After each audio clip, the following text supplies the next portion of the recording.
Welcome to Teduh, a weekly podcast proudly presented by Perspective Magazine. I am your host, Aksai Fendi.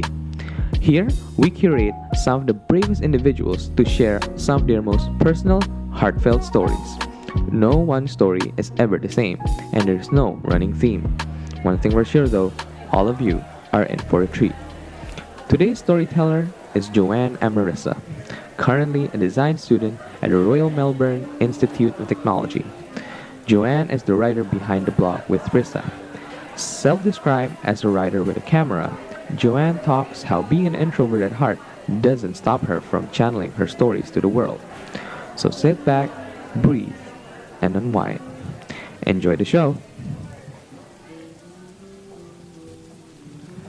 It is well, it is well. All of this is a part of the story you will tell. On the topic of storytelling, many ask me why I write such personal things online, despite being an acclaimed introvert. I often wonder the same thing. There are days I consider why I ramble about my deepest feelings or my most sentimental recollections to people who may or may not read it and have probably never known me in person. Now, I'm fairly careful. One wouldn't consider the contents of the heart as a cybersecurity risk, but I fumble in making small talk and still shrink at the thought of being center of attention. So my only honest and cliche answer to this is that I'm a storyteller at heart. On behalf of every artist or writer, musicians, poets, and all in between, I testify that stories can be the reason we live and breathe.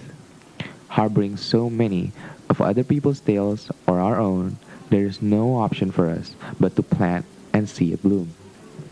To overflow, to spill, to graciously express. Some turn to a paintbrush or guitar, and I turn to the solace of words. Storytelling is also a sliver of hope after the hailing storm, the reminder that things will be okay, and that I have the power to be here long enough to testify how it went okay. It is well, it says. It is well, for behind every heartache lives a story to tell. So I live a life where someone can click on a link and read about who my father was. Someone cannot know my name, but know what turning 20 for me felt like, to the details.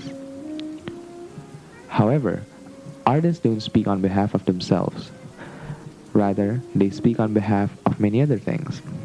Of nostalgia, of love, of loss, pain, and growing up.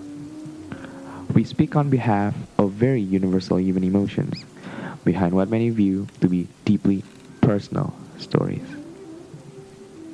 And I take the risk, gladly, of putting pieces of my heart out there. I hand them out like flyers on a street corner. I serve them like a bowl of candy at a welcome desk. It is an invitation to take, an invitation to taste its sweetness. Much like stories, they give the same reminder that some things aren't meant to be kept to myself. Some of my favorite storytellers are tagged love, light, and happy weekend to all.